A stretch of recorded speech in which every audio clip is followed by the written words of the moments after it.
Hello, xin chào các bạn đã quay trở lại với review 5 phút. Ở cuối tập 49, sau khi nhận được tin toàn bộ đệ tử Hạch Tâm bị Vương Lâm lấy mạng, Đằng Hóa Nguyên sợ hãi, hắn liền sai người đánh thức Đằng Nhất. Cũng trong lúc đó, ở tại một nơi khác, Phác nam tử đang tu luyện thì bất chợt mở hai mắt, sau đó, hắn thì thào nói: "Đằng Hóa Nguyên, ngươi rốt cuộc đã trêu chọc vào cường nhân phương nào, để lại tai họa lớn như vậy?" Dứt lời, hắn liền phóng người ra bên ngoài. Trở lại với Vương Lâm, sau khi lấy mạng cả ngàn tên tu sĩ của Đằng gia, anh ấy gặp một người. Người đó nói cho Vương Lâm biết cách nơi này trăm dặm có một nơi nguy hiểm, nơi đó gọi là Hắc Nê Đầm. Nghe vậy, Vương Lâm lạnh lùng lập tức cưỡi văn thú đi tới đó. Vừa tới nơi, Vương Lâm nhìn thấy trước mắt mình tràn đầy những bộ xương khô cùng những luồng khí màu tím đen nồng nặc. Quan sát một hồi, dùng thần thức tỏa ra, Vương Lâm rất nhanh đã quan sát thấy Đằng Nhất, tên kia giờ đã không còn là người nữa mà chỉ là bộ xương khô. Ngay lập tức, từ trên người Vương Lâm, ánh đỏ phát tán ra xung quanh, cực cảnh thần thức liền phóng xuống mặt đất. Đối diện với nó, bộ xương khô kia chỉ nhẹ đưa cánh tay về phía trước rồi hóa khổng lồ, một ngón tay đưa ra đã liền mạnh mẽ cùng cực cảnh va chạm. Trong khoảnh khắc đó, một luồng kình khí kinh người đột nhiên khuếch tán ra xung quanh, thế nhưng bàn tay kia không hề tan vỡ.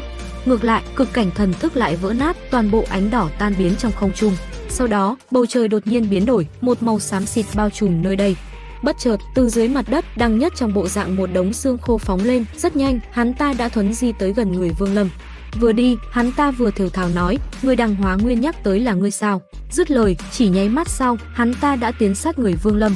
Đến đây, Vương Lâm chỉ có thể thì thào nói: "Nhanh quá." Dứt lời, tên kia đã đến trước mặt anh ấy rồi tung ra một đòn đánh trúng thân thể Vương Lâm khiến anh ấy bị chấn bay ra xa.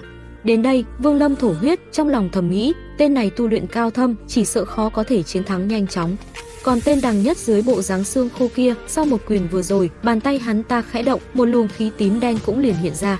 Ở giữa trung tâm, một bộ xương khô khổng lồ đã liền xuất hiện phóng thẳng về phía Vương Lâm ở phía dưới. Trong khoảnh khắc đó, một vụ nổ ầm ầm bất chợt bạo phát, kinh khí bắn mạnh ra xung quanh khiến nơi đây rung động. Lúc này, Vương Lâm không thể chậm rãi được nữa, ngay lập tức anh ấy liền cầm cấm phiên rồi phóng người lên không trung. Ngay sau đó, anh ấy liền thi triển thần thuật, nhất thời hàng ngàn phi kiếm cũng liền phóng tới người đối thủ. Thế nhưng, đối diện với nó, cái tên Đằng Nhất kia lại chẳng thèm tránh né, hắn ta cứ thế mặc kệ hàng ngàn phi kiếm phóng trúng người mình. Sau đó, bàn tay khẽ động, chỉ nhẹ một cái vẫy tay, công kích của Vương Lâm liền bị phá giải. Ngay lập tức, Đằng Nhất thanh âm vang lên quát: "Có thể ở trước mặt lão phu nhảy nhót lung tung như vậy, đủ để ngươi kiêu ngạo rồi." Dứt lời, lão ta liền lao về phía Vương Lâm. Thấy thế, Vương Lâm nhanh chóng từ túi trữ vật xuất ra thanh đồng cổ kính, lóe sáng chiếu đến đối phương. Tuy nhiên, tên kia vẫn lao tới đánh vào cổ kính. Nhìn đối thủ, Vương Lâm lạnh lùng quát: "Bạo!" Dứt lời, cổ kính nổ tung.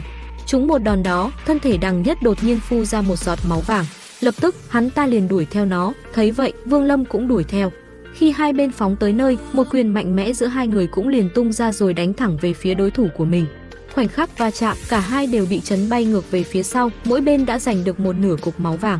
Rất nhanh, Đằng Nhất đã nuốt nó lại rồi bay nhanh đi, cơ thể hắn cũng liền ánh lên một tia sáng màu vàng. Còn Vương Lâm cầm thứ này trong tay, anh ấy bất chợt phát hiện ra, thứ này rất giống với máu của cổ thần. Theo chú ngữ Vương Lâm niệm ra, cục máu vàng rất nhanh sôi lên, một sợi khí màu trắng tản ra. Dần dần, một đạo thân ảnh khổng lồ xuất hiện. Điều khiển thân ảnh khổng lồ kia, anh ấy rất nhanh đã tóm được Đằng Nhất. Bây giờ, thân thể tên kia đã giống như một con khôi lỗi bên cạnh Vương Lâm. Làm xong, Vương Lâm liền tiến hành luyện hóa nó rồi đứng lại rồi lẩm bẩm một chút. Sau đó, anh ấy cảm nhận được dường như sau trận chiến này mình còn rất ít pháp bảo. Nghĩ đến đây, Vương Lâm lôi ra túi trữ vật của đám người hóa thần và kiểm tra thử. Tuy nhiên, Vương Lâm cũng không tìm thấy gì đặc biệt. Suy nghĩ một hồi, bất chợt, từ trong mắt Vương Lâm một tia sát ý hiện lên, thanh âm vang lên quát: "Đằng Hóa Nguyên, ta tới đây." Dứt lời, anh ấy liền hướng về phía Đằng Gia Thành mà bay đi. Không lâu sau, đám mây đen lại một lần nữa xuất hiện, ánh mắt nhìn chằm chằm về phía Đằng Gia Thành, thanh âm lạnh lùng vang lên nói: "Đằng Hóa Nguyên, ngày hôm nay Vương mỗ đến đây, đừng mong có ai chạy thoát." Dứt lời, một giọng nói tràn ngập sự căm hận đột nhiên vang vọng trong Đằng Gia Thành. Nghe thấy thanh âm này, sắc mặt Đằng Hóa Nguyên âm u, bên cạnh hắn là 4 tên nguyên anh cuối cùng còn sót lại của nhà họ Đằng. Thấy đối thủ, 4 tên nguyên anh kia lập tức lao về phía Vương Lâm giao chiến. Tiếp theo đây, một trận chiến quyết liệt giữa Vương Lâm cùng 4 tên nguyên anh cũng liền diễn ra. Thế nhưng, đến cuối cùng, kết cục của bọn họ vẫn là bỏ mạng. Giờ khắc này, ở nơi đây chỉ còn lại Đằng Hóa Nguyên mà thôi. Ánh mắt Vương Lâm nhìn hắn ta trở nên sắc lẹm, sát khí trào dâng. Đến đây thì hết tập 50 tiên nghịch. Xin chào và hẹn gặp lại các bạn ở những video tiếp theo.